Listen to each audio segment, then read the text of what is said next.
Go. So, my name's Seamus, I'm Alex. Brittany. Joe. and today we're going to talk to you guys about empathy. To start off, I'm going to need some people to help me out here. So, how many of any of you really have had a rough morning? Got off to a rough start, you're a little tired, didn't get as much sleep as you would have liked to last night? Yeah, that's about how I'm feeling right now too. So, this morning I had ROTC, I was up at 4:15 a.m., we had to take the PT test, I was like running 2 miles, got back, didn't get to eat breakfast, wanted to take a nap, didn't really get a chance. And so really, I've had a pretty rough morning. I've been running around a lot, but like I said, I'm pretty tired. Now, in the last minute or so that I've been talking, probably not so long, how many of you guys have even felt or put yourself in my position? You've thought about how tired you are, you've thought about possibly yawning, or even have actually yawned? I was just a little bit of word placement, yeah. So with that being done, you guys put yourselves in my position. Now, what you did was you created empathy, or felt empathy. It's different from sympathy in the fact that you're not feeling for somebody. That's what sympathy is. You were feeling with me. While I was explaining to you how I was tired and had a rough morning, you also thought about how you possibly had a rough morning, may or may not have, and what it would be like for me to have a rough morning and just be tired, need a nap, want to yawn, and just relax a little bit. So that's what empathy is. It's a lot different to a lot of different people, but we're learning more and more about it in the modern day era. More specifically about how computers cannot replicate empathy at all. It's physically impossible. There's been tests and it's proven that it's not possible for computers to replicate empathy. And it's even more difficult for workers overseas to replicate empathy. And so my group member is going to tell you a little bit more about it. So empathy is very heavily focused on emotions, but emotions typically aren't really visible through L-directed ways. Typically when people express emotions, it's usually through facial expressions and less through verbal cues. And so if someone has a damaged right hemisphere, they actually won't be able to, they'll have trouble detecting emotions in people's faces. So two very important theories that are in our chapter are Darwin and Ekman. So Darwin's book, The Expression of Emotions of Man and Animals, actually note that all mammals show emotions through facial expressions.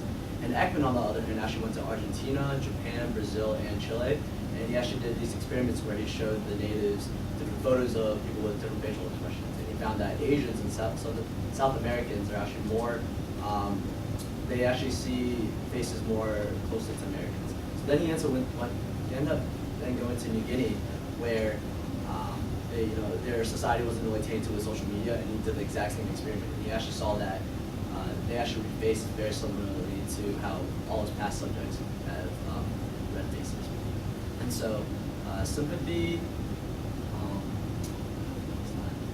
empathy is very heavily focused on emotions, and emotions typically aren't verbal. So in order to enter someone's heart, you have to first look through their faces. And so you can see that there's this picture right here, so you can tell which one is the genuine smile. Anyone? The right side, right? So there's two major muscles that contribute to facial expression. So the first one is the zygomatic major muscle, which is from your cheekbone to the corner of your mouth. And the next one is the maculae muscle, which is from near your eye to your cheek. So in order to generate a genuine smile, you need to have a combination of both. So the combination of raising your cheeks and the corner of your mouth, as well as the raise of your eyebrows, or the bottom of your eye. So you can see that it's very, very significant in this. And so in order to generate a genuine smile, you need both of these muscles. Really, really great example of this is the show Lie to Me. You want to see the show? Great. And so the basic premise is that the main character uses his facial expressions as well as bodily bodily motions, to determine whether someone is lying. And so empathy is a universal language that goes beyond culture and connecting everyone. Empathy makes us human. Empathy also brings us joy. Alright, so as we talked about in prior classes, that when you're dealing with tech support, you want someone who understands what you're going through, they can relate to you, just make you feel more comfortable. That's what you want to see in a doctor. So this section particularly talks about how when in college, they're trying to evaluate the students based on their empathy, not only how well they do on their MCATs or whatever, but on what they can do, how they can relate to their patients.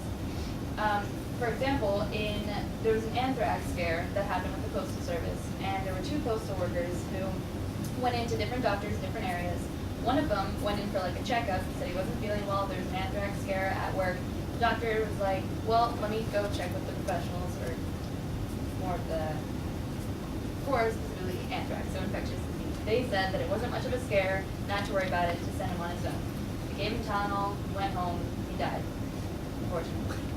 So the other one, he went to the hospital, went to the emergency room, said the exact same symptoms he was feeling, told them about the anthrax scare, and the woman wasn't really sure about the scare, but she sent him into infectious disease, let him stay there overnight, went through it, was kind of worried that it could be anthrax, she thought it might be pneumonia, but it turned out it actually was. She gave him the medicine, he went home, he lived. Fine. She cared more about him, so she showed more empathy, she wanted to know what was the problem, she took more time out, she didn't follow it by the books, therefore she was able to help him out more than what the other doctor could do. Also, we don't want a doctor that just goes by the book. We know that he or she needs to know the information, apply it, but that a computer can do that. They need to be able to have empathy. So, the Jefferson Medical School or University in Philadelphia came up with, I guess it's kind of like an exam. It's called the Jefferson Scale of Physician Evaluation. That's what it is. And so it shows that if you score well, patients tend to do better if they have a doctor that cares more about them, if they show more empathy. Patients that have detached doctors doesn't work out as well. Also, the score that you get on your MCAT compared to the score that you have for your empathy doesn't really prove what kind of good doctor you are. It's all about your empathy, not your scores. Also, men and women, comparatively, the women scored higher as well as nurses, and nurses are a high commodity. They're very much in need right now, and they provide the most empathy even though they're working crazy long hours. So they're really important, especially in the U.S. They're in more high demand, and it's like an honest, ethical profession. So we need more nurses, and empathy is important. Okay, next we're going to watch a video that Alex is going to switch over to. It's highly scientific, not from Comedy Central at all. And it shows the differences between men and women and how they empathize. By show of hands, how many of you think that, on average, men and women show the same amount of empathy?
Alright, for time's sake, we can stop the video here.